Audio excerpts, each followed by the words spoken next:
लूट कपट करने वाले इन छलियन को भगवान कहा। और क्या कहा? इनकी पूजा करो, इनकी भक्ति करो, इनकी अर्चना करो, इनकी पूजा भक्ति हो जाए तेरा पार।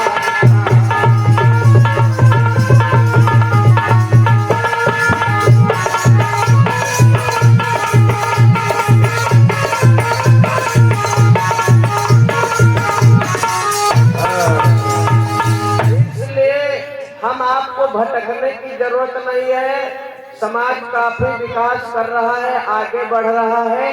बस एक ही रास्ता है कि अपने जीवन में, अपने बच्चों के जीवन में शिक्षा को आगे बढ़ाओ।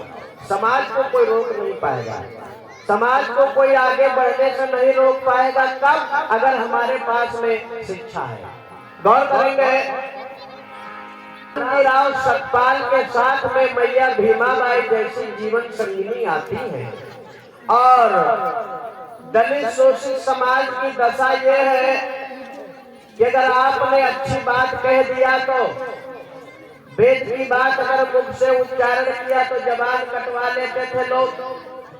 अगर कानों से सुन लिया तो कान में शीशा पिघला करके गरम गरम डाल दिया करते थे कि अगर शूद्र अच्छी बात समझ जाएगा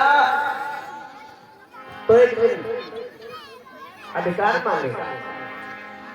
मैया भीमाबाई बैठी है, विचार कर रही है।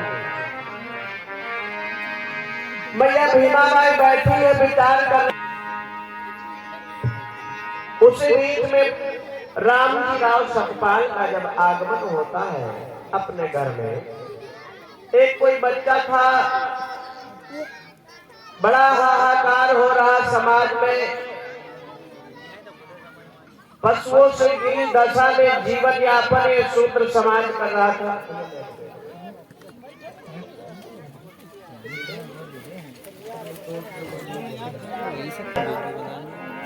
चिंता हो रही, आगे संतान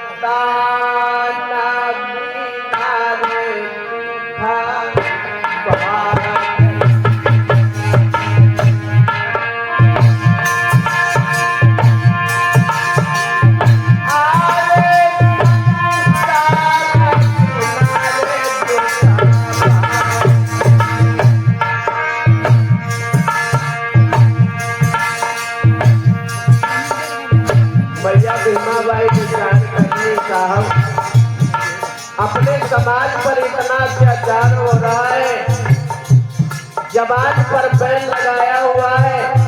अगर कोई अच्छी बात कह देता है तो जबान कटवा देते लोग। अगर अच्छी बात कानों से सुन लेते हैं तो कान में गरम गरम शीशा पिघला करके डाल दिया जाता है।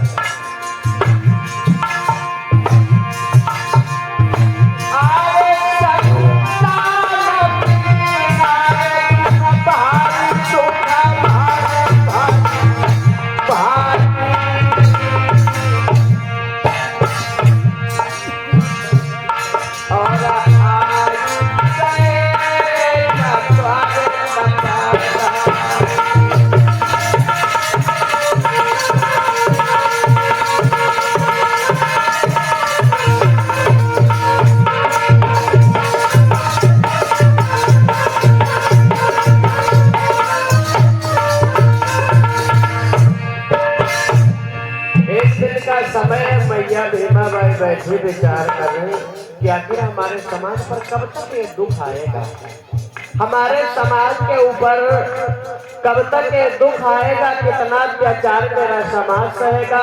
उसी बीच में एक तुकाराम नाम के कबीर पंथी जो साधु हुआ करते थे, उनका आगमन होता है। संत जी के चरणों में सूबेदार का प्रणाम स्वीकार। प्रसन्न रहो, प्रसन्न रहो भाइयों। ये कबीर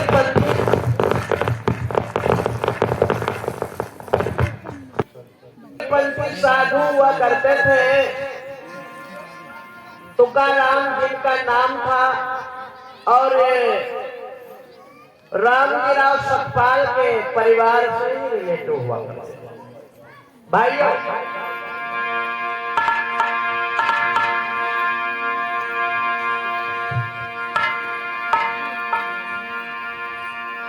लोगों, जब आगमन हुआ है तो सम्मान हुआ है, कहिए ईश्वर कहां से आना हो रहा है? अरे संत जी, कहिए आज अचानक से भैया को लगाएगा, अचानक से सूबेदार के दरवाजे पे कैसे आगमन हुआ ईश्वर? जा रहे थे तो मैंने सोचा काफी दिन से मुलाकात नहीं थी, मुलाकात करके। हेलो, बहुत अच्छी आए जो आपके दर्शन में बैठे ईश्वर। अरे भीमा, ऋषि जी के लिए कुछ जलपान की व्यवस्था करो। सुंदर सा जलपान की व्यवस्था करवाया है। भाइयों, समय बड़ा नाजुक हुआ करता था, नारी और शूद्रों का समय बहुत खराब हुआ करता था उस समय। अरे ऋषि जी, कहिए, आपने एक बात नहीं सुना? कौन सी बात? अरे ईश्वर, इस हमारे समाज पे आखिर कैसे ये लोग पेशवाए लोग अत्याचार कर रहे हैं। अगर कोई अच्छी बात को बोलता है तो उसकी जुबान को काट लेते हैं, अगर कोई अच्छी बात को सुनता है तो उसके कानों में शीशा पिघला करके डाल देते हैं। क्या ईश्वर, ये हमारा समाज इसी तरह से अत्याचार सहेगा? हमारा समाज ऐसे ही शोषण सहता जाएगा? रामजीराव सतपाल, हाँ ईश्वर, मैं तो इधर उधर आता जाता रहता हूँ, देखता हूँ हाँ ईश्वर, कि समाज एक पशु से गिरी दशा में जीवन यापन कर रहा है। हाँ ईश्वर, लेकिन मेरे मन में ख्याल आता है कि जाने कब तक ये मेरा समाज हाँ ईश्वर, आखिर इन गिरी दशा में गुजरता रहेगा। हाँ ईश्वर, लेकिन एक न एक दिन समय जरूर आएगा। हर किसी अंधेरी रात के पीछे प्रकाश भरा सवेरा होता है। हर किसी दुख के आगे पीछे कहीं ना कहीं सुख जुड़ा होता है। ये तो सत्य है, लेकिन ईश्वर, मैं भी किस चीज पे गर्व करूं? मेरी बेटी की अवस्था हो रही, अभी तक किसी प्रकार की संतान का भी योग नहीं हुआ है, जो मैं अपने पर ही गर्व करूं ईश्वर। मैया भीमा बाई ने कहा, ईश्वर ईश्वर, भीमा बाई कह रही है तुम सुनो संकट न पधार।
शादी के कई साल हो गया, घर में कोई खुशहाली नहीं है और हमारे समाज पर इतना अत्याचार हो रहा है, दर कदर ये समाज सताया जा रहा है।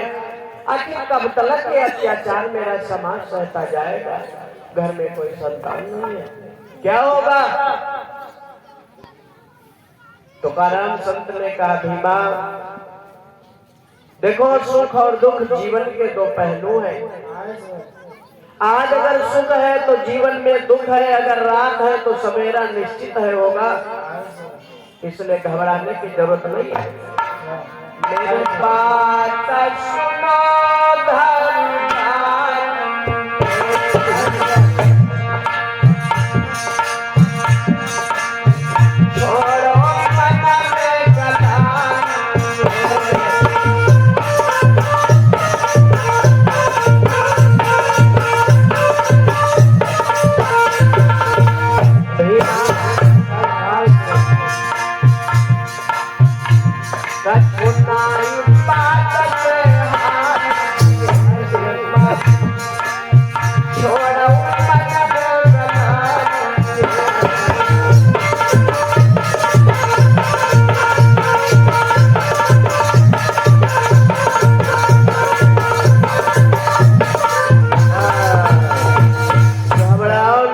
भीमा, तुम्हारे एक नहीं दो नहीं, तुम एक संतान के लिए परेशान हो रामजीराव सतपाल। हाँ ईश्वर। लेकिन घर में एक नहीं दो नहीं 14 संतानों का सुख होगा आपको। अरे ईश्वर, प्रकृति तो मेरे साथ में मजाक कर ही रही है। आप ऋषियों संतो, आप तो मजाक मत करो। मैं तो एक बालक के लिए तरस रहा हूँ, आप कैसी बातें कर रहे हो। एक नहीं दो नहीं बल्कि 14 संतानें होंगी, कैसे मान लूं ईश्वर। रामजीराव सतपाल, हाँ ईश्वर। ये भीमा बाई की मस्तिष्क रेखा बता रही कि एक नहीं दो नहीं 14 जरूरत नहीं है। हाँ ईश्वर। समय आएगा तो तुम्हारे घर में एक नहीं दो नहीं 14 संतानों का सुखभोग मिलेगा। अच्छा ईश्वर। और हाँ ईश्वर। जो 14वां बालक होगा बड़ा ही विलक्षण होगा। कैसा विलक्षण होगा जो ईश्वर। 14वां तुम्हारा बालक होगा, हाँ। आज पुत्र 14वां होए को खचे भीमा तेरे अवतार। अच्छा ईश्वर।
घबराओ नहीं, समय आने पर संतान जरूर मिलेगी।